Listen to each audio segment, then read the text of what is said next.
From the creator and executive producer of Playboy TV's The Truth About Sex, Science Channel's Punkin' Chunkin', NBC's My Dad is Better Than Your Dad, and all three of TLC's Invasion of the Christmas Lights.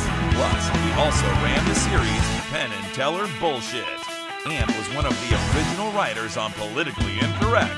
Comes the new 6-hour series, This versus That. On an all-new This versus That. What's the best roof to have on your house if you live in a hurricane zone? There's nothing we can do to stop a hurricane. Plus, we've got a fan that blows wind, rain, and debris 125 miles per hour. It's like an Arctic hurricane, if that exists. We've also got a gorgeous mansion, some crap we found in the yard, 500 gallons of water, Not so fast, Hurricane. a suit that puts the bad in badass, and, did I mention, an 8-foot fan powered by a jet engine. I'm gonna be inside the house.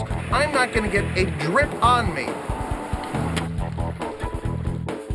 It's what This versus That calls a recipe for awesome. And if you had just $100, what's the single best bet to make in the casino? Bring it. No monkey! No monkey! Can we get a new dealer here? One that isn't married to Satan, perhaps? It's blackjack versus roulette versus craps. Baby needs a crib. Baby needs a new pair of hands. You're dying. You're suffocating. What is This versus That? It's the show that uses science to investigate questions everyone seems to have. Blackjack or crap? Should I buy a hybrid car? Use a life vest or the seat But cushion? no one else can seem to answer. Not it. No. And these are your guides. There's Mark DiCarlo, Dwarves, druids, a murder of crows. Chris Tallman, Sleeping! and Brad Sherwood. They're three friends with an intense curiosity about how the world really works. You are an idiot. Now, they've been handed the tools, granted access, and provided the resources to find out. They'll ask questions, What's the best type of roof to have on your house in a hurricane zone? speak with the experts, conduct experiments, I can't feel my fingertips. and discover the facts. Then, at the end of each episode, your questions will be answered. Really? Yes. That's great. The science within arm's reach will be made clear. And the right decision for you to make will ultimately be revealed. I'm not sure what we proved, but we did it. This versus That.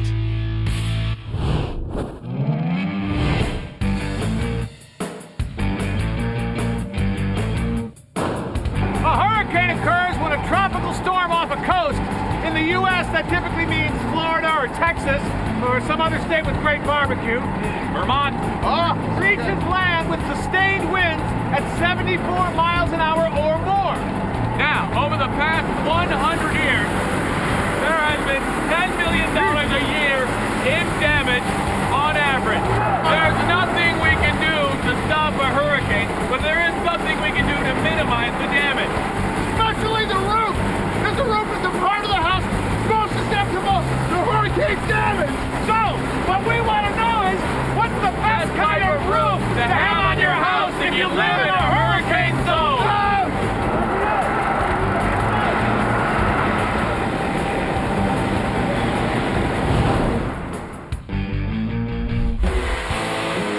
To help us navigate the intersection of hurricane preparation and the complexities of residential construction, we're joined by Michael Grosswent.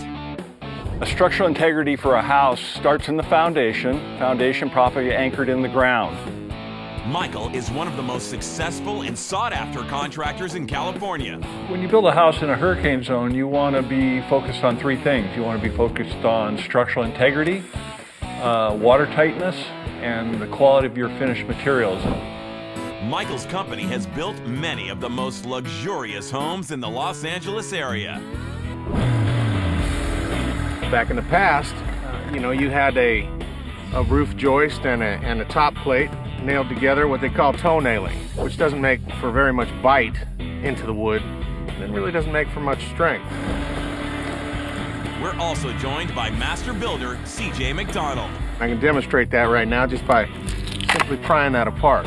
CJ built this magnificent one-room mansion we've been reluctantly forced to destroy because we can't find a suitable buyer. Damn economy. It's killing me out there. It's brutal, boys.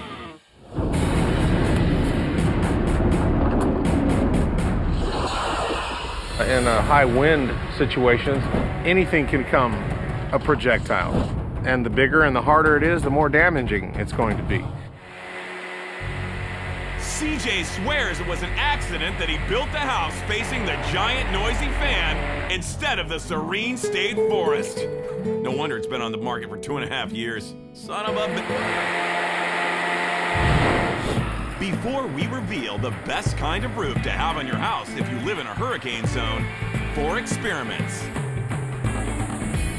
In the first, we'll determine the best method of protecting your windows from 100-mile-per-hour wind, rain, and debris.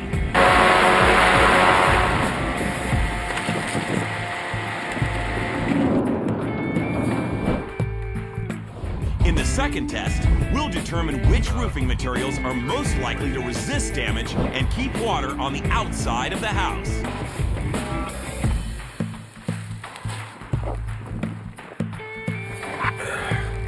Oh, it's so heavy.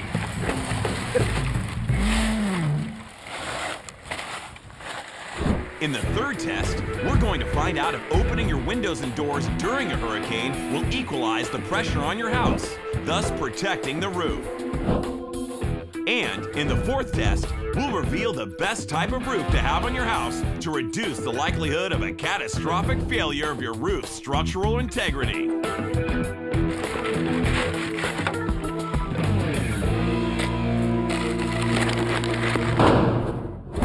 And finally, we'll destroy the house by blowing the roof off. Maybe. But you have to eat your vegetables first.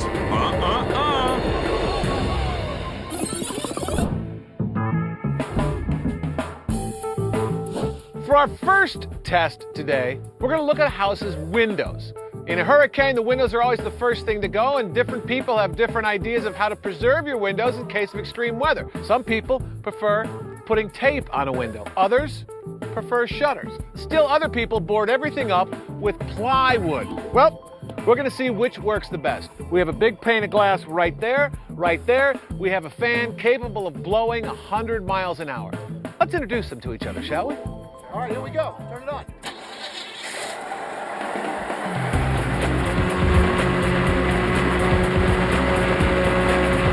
What the? That's 100-mile-an-hour wind. And that single pane of glass is acting like the raging bull. It refuses to go down. Glass, like other building materials, has advanced greatly. There's different types of glass. There's single pane glass, there's dual pane glass, there's tempered glass, there's laminated glass, there's glass of varying thicknesses. The thicker a glass gets, the more strength it has. And yet, despite these advances in technology, windows still have an Achilles heel. Glass can resist high winds, but glass is a brittle material. Any shift in the building structure, if you have high winds putting a lot of pressure on a physical structure, if you don't have rigidity in that structure, it will shift, and the glass is not very forgiving in that regard. And a lapse in structural integrity ain't even the half of it. I think what's unique about hurricanes is that you can get a lot of debris blowing, and no matter what you engineer your glass for, a projectile can shatter it, and then you have a major intrusion of destructive wind and water. Pebbles, rocks, and yard debris aren't the only items around your house that a 100-mile-an-hour hurricane wind can turn into a devastating projectile. These oil drums weigh 75 pounds each, and your windows, garage, and roof are ill-equipped to counter their destructive capabilities once airborne. And according to the Red Cross, a hurricane with sustained winds of 160 miles an hour can flip a car. And at 170 miles per hour, the wind could blow the registration sticker off your license plate. Ever tried to scrape that off? Whew, very hard. Coming up, which roofing material is most likely to save your house in a hurricane? The winner is? I'd have to say We've got the answer. Plus, what do casino gambling and a hurricane have in common? Baby needs a crib. Baby needs a new pair of hands. In one, you can lose everything you own. And the other is casino gambling.